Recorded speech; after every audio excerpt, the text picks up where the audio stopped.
महागठबंधन के वोट अधिकार यात्रा और उसी दौरान दरभंगा में देश के प्रधानमंत्री के मां के प्रति कहे गए अपशब्द के मामले ने बिहार में एक नया राजनीतिक तूल पकड़ लिया है। इसी मुद्दे को लेकर गुरुवार को बीजेपी महिला मोर्चा ने बिहार बंद बुलाया है। इसी विषय पर बातचीत करने के लिए हमारे साथ सामाजिक कार्यकर्ता तथा हिंदू पुत्र संगठन के अध्यक्ष नागेश सम्राट जी हैं। नागेश सम्राट जी, सबसे पहले जय श्री राम भैया। जिस तरह की चीजें हो रही हैं समाज में, किसी की माँ को गाली देना, किसी की पत्नी को गाली देना, इन सब चीजों को कैसे लेते हैं? देखिए, राजनीति का स्तर अब उस टाइप का स्तर नहीं रह गया और ये जितने भी पार्टियां हैं ये लोग आपस में ही एक दूसरे को गाली गलौज दे करके अपना टीआरपी में बने रहने का काम करते हैं। कभी राम को गाली दे देना है, कभी राम को मानना नहीं है, उसके बाद मंत्री बनते राम को ही मानने वाले लोग ऐसे ऐसे लोग हैं। तो यहाँ तो माँ शब्द के बारे में आप एक नेता को लेकर के नहीं बोल सकते हैं। यहाँ बिहार में हर पार्टी के नेता को माँ का गाली और बहन का गाली दिया जाता है। किसी का कान तक आवाज़ पहुँच जाता है, जैसे मंच पर से नरेंद्र मोदी जी को जो गाली दिया वो इंसान, उस तक उसका बात सबको पहुँच गया और वो आज के डेट में आपको हम बता रहे हैं कि उसको विशेष कौम के लोग साथ देंगे और वो नेता बनेगा। जिस प्रकार से उसको लाइमलाइट में ला दिया गया, अरे प्रधानमंत्री जी को सोशल मीडिया पर कितने लोग नहीं गाली दिए होंगे, ठीक है? तो क्या कितने लोग को हम लोग चिन्हित कर पाए, कितने लोग को पकड़ पाए? यहाँ सम्राट चौधरी जी के बारे में 2-4 लोगों का भी हम हाल फिलहाल में वीडियो देखे हैं। तो हर नेता को जिस प्रकार से गाली दिया जाता है, उसके लिए अगर हम बिहार बंद करने लग जाए तब तो भाई भूखा मर जाएगा रोड पर का आदमी। सब्जी बेचने वाला, ठेला चलाने वाला लोग तो मर जाएगा ऐसे ही भूखा। लेकिन एक बड़ा सवाल है कि आप किसी व्यक्तिगत रूप से या किसी भी व्यक्ति को, देश का जो प्रधानमंत्री होता है, देश का राष्ट्रनायक होता है, ऐसा नहीं है कि बीजेपी वाले लोगों के प्रधानमंत्री नरेंद्र मोदी हैं तो आरजेडी वाले लोगों के प्रधानमंत्री नवाज शरीफ है, या कांग्रेस वाले लोगों के किसी दूसरे मुल्क के लोग, सबके प्रधानमंत्री हैं, गरिमामयी पद है, कई सारी चीजें। और मंच जो था वो महागठबंधन का था। उसी मंच पर राहुल गांधी, स्टालिन और कई सारे बड़े नेता भाषण देकर जा चुके थे। देखिए, आदरणीय प्रधानमंत्री जी को जब गाली दिया गया उसके बारे में हम लोग भी खेद प्रकट किए, वीडियो बनाए, पोस्ट डाले। लेकिन एक बात बताइए कि ठीक है, प्रधानमंत्री जी को गाली दिया गया, जो बिहारियों को डेली प्रत्येक दिन गाली दिया जा रहा है बाहर के राज्यों में, उनके लिए कितने बार आपने बिहार को बंद किया? उनके लिए कितने बार बिहार के राजनेताओं ने बिहार को बंदी करवाया या दूसरे राज्य में जाकर के आंदोलन किया? ऐसा किसी ने किया क्या? मतलब हमारे प्रधान सेवक की माँ है, हमारी भी माँ है, वो सभी की माँ है। लेकिन एक बिहारी जो साधारण घर का है, जो गार्ड का नौकरी करता है, सेवैया का काम करता है, कचरा उठाता है, टेम्पू चलाता है, उसकी माँ का कोई वैल्यू नहीं है, क्योंकि वो प्रधान सेवक नहीं है, क्योंकि वो प्रधानमंत्री के परिवार जैसा नहीं है। किसी की माँ हो, पूरे देश के, जो पूरा देश की आबादी, उस विषय पे लोग क्यों नहीं गए आज तक? महाराष्ट्र में भी हाल फिलहाल में माँ का गाली देकर के क्या क्या नहीं देकर के मारा गया, तमिलनाडु में मारा जाता है, केरल में स्टालिन जो बिहार आया उसको बिहार आने क्यों दिया गया?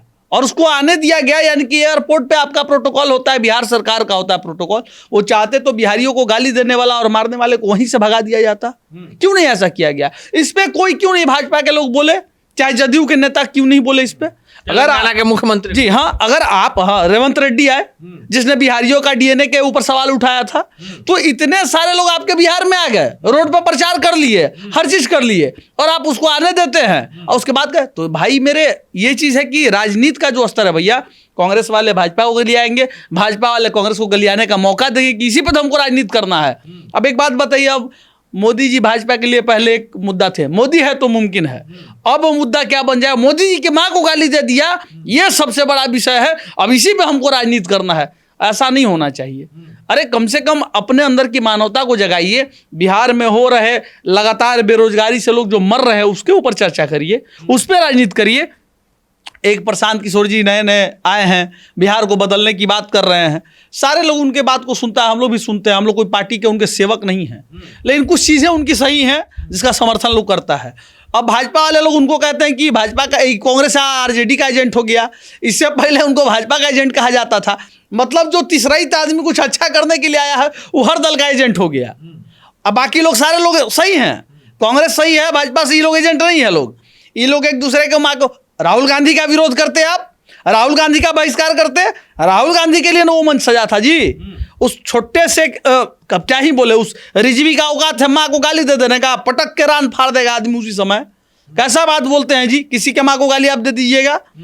गाली देना कहीं से उचित नहीं है। लेकिन बिहार में आए दिन बहुत ऐसे राजनेता हैं जिनको गाली पड़ती है और उसके लिए ना बिहार बंद होता है, ना ही जनता में आक्रोश होता है। लेकिन इसको राजनीतिक मुद्दा से अलग करते हुए उसको सजा दिवाइए, फांसी का सजा दिवा दीजिए उसको जो दिया है गाली आपको। भाजपा के नेता से हम कहना चाहते हैं, सर्वोच्च न्यायालय भी आप देख रहे हैं, बिहार में हाईकोर्ट भी आप लोग देख रहे हैं, करवाइए फांसी। माँ को गाली दिया है तो ये होना चाहिए, वो तो निकल जाएगा 1 महीना 10 दिन 15 दिन में बेल हो जाएगा उसको, और वो एक विशेष कौम का बड़ा राजनेता बन जाएगा। देखिएगा उसको विशेष कौम वाले कितना उसको सम्मान देंगे। आप इशारा कुछ ऐसे नेताओं के बारे में कर रहे हैं जो देश विरोधी बयान देते हैं और फिर उनको पॉलिटिकल पार्टी। अरे कन्हैया जैसे लोग को देखिए कितना बड़ा राजनेता बना दिया गया। ऐसे बहुत एग्जाम्पल हैं, ऐसे लोग कांग्रेस से छोड़ करके भाजपा में भी आए, ऐसे भी लोग हैं जो जीतन राम मांझी राम को काल्पनिक मानते थे, अब राम जी के बारे में दोहा पढ़ रहे हैं। ऐसे ऐसे लोग हैं। अभी हाल फिलहाल में नागमणि कुशवाहा ज्वाइन किए हैं जो हिंदू शब्द का मतलब नहीं जानते थे, हिंदू मतलब क्या होता है जी। ऐसे ऐसे लोग आए हैं, तो ये सब आ रहा है तो फिल्टराइज हो जा रहा है, सर्फ एक्सल लगा दिया जाता है कि फिल्टर यहाँ पे है। कुछ टोपी पहनने वाला संघ का नेता जो होता है वो चला आता है, इधर से उधर कर लेता है, वो सही हो जाता है। कांग्रेस गया, भाजपा गया, कांग्रेस गया, जदयू गया, सब सही हो गया। इस पे विचार करने के लिए बात है कि आप लोग क्या कर रहे हैं। यहाँ तो 10 पार्टियां मिलकर के सत्ता बनाने के चक्कर में लगी हुई है। भाजपा हो, जदयू हो, लोजपा हो, आरएलएसपी हो और भी 2-4 वो पार्टी जुड़ के आपका वजूद क्या है, यानी कि किसी पार्टी का अपना एक आंतरिक वजूद नहीं है, यानी कि आप 243 सीट पर अकेले चुनाव लड़ सके। आरजेडी को भी नहीं है, कांग्रेस को भी नहीं है, सीपीआई माले को भी नहीं है, कोई नहीं है। आप क्या चीज में चुनाव लड़ रहे हैं भाई? मतलब बिहार के लोगों को केवल आप बरगला रहे हैं। पहले जातिवाद में बांटो, फिर उसके बाद आप जातिवाद में बांट करके बेरोजगारी इतना चरम सीमा पे ला दीजिए कि लोग के दिमाग में केवल वही जातिवाद का शब्द गूंजता रहे और अध्यात्म से वो लोग दूर हो चुके हैं। आज चलिए प्रशांत किशोर का विचार ये है कि लोगों को पढ़ाया जाए, पलायन से दूर किया जाए। तो आज नरेंद्र मोदी जी भी आए तो 12 साल में पहला बार बोले कि बिहार से पलायन रुकना चाहिए। आज तक कहीं नहीं बोले थे। आपने तेजस्वी यादव का भी पटना में भाषण सुना होगा जिस दिन महागठबंधन के वोट अधिकार यात्रा का समापन था। तेजस्वी भी और राहुल गांधी भी प्रशांत किशोर की भाषा बोल रहे थे कि फैक्ट्री गुजरात में और ट्रेनें बिहार। देखिए क्या है कि सही चीज़ पे तो रेंगना पड़ेगा ना। प्रधानमंत्री जी को जब भाषण लिख करके जनस्वराज के प्रशांत किशोर जी जो सूत्रधार कहे जाते हैं, वो चीनी मिल के ऊपर भाषण लिख करके दिए थे, तो चीनी मिल पे भाषण दिए लेकिन चीनी मिल बना नहीं। तो कहीं ना कहीं तो जो पढ़ा लिखा व्यक्ति है उसके पास ज्ञान का भंडार है, उसके पास वो सिस्टम है, बिहार के लोगों की तकलीफ़ें हैं, उसने ग्राउंड पे जा करके लोगों की तकलीफ़ें को सुनने का काम किया है। इसलिए जनस्वराज के प्रशांत किशोर जी को हम लोग थोड़ा सम्मान देते हैं कि राजनीति उनके लिए बहुत छोटी चीज़ है।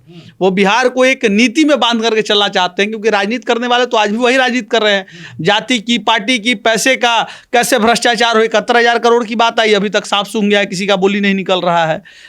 ठीक है, भाजपा के लोग आप अपना राजनीति करते हैं, लेकिन भाजपा के लोग गलत चीज़ों का क्यों नहीं विश्लेषण करते हैं?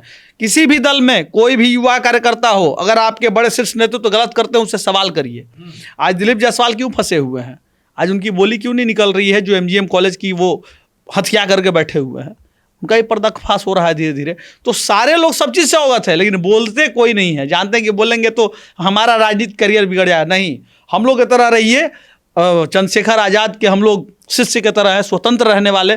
हम लोग किसी के यहाँ गुलाम बनकर के नहीं रहते हैं। प्रशांत किशोर अगर गलत करेंगे तो वहां भी हम लोग बोलेंगे, प्रशांत किशोर भी गलत करेंगे तो विरोध करेंगे। लेकिन बिहार में आशा की किरण, नागेश सम्राट की नज़र में थोड़ी बहुत जो आशा की किरण दिख रही है वो जनसुराज में दिख रही है। किसी के भी माँ को गाली देना गलत है। जो कुछ हो रहा है राजनीति है, और इसी राजनीति में राज यानी सत्ता का गणित छुपा हुआ है। बाकी आप क्या समझते हैं, सोचते हैं, कॉमेंट बॉक्स में जरूर बताइएगा।